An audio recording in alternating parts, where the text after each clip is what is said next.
Kırgızistan партиясы бүгін ушундай чечимге келдик. Биз бул партиянын көрсөтүүсү эмес, мен жеке кыргыз жараны катарында талапкерлигимди көрсөтүп атам.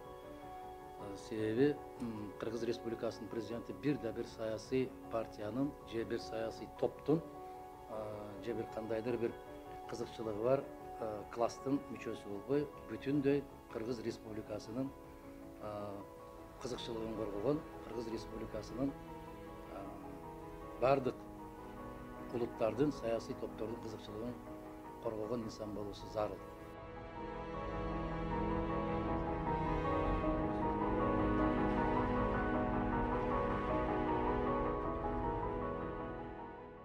Кыргыздар өзү көбүнчө ийгиликтерге ишене берет.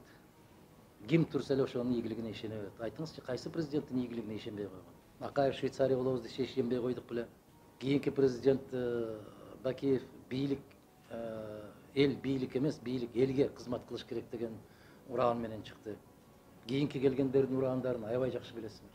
Качан ишенбей койдук эле биз өзү. Ишенимдин аягы эмне менен бүтүп атканын көрүп атабыз.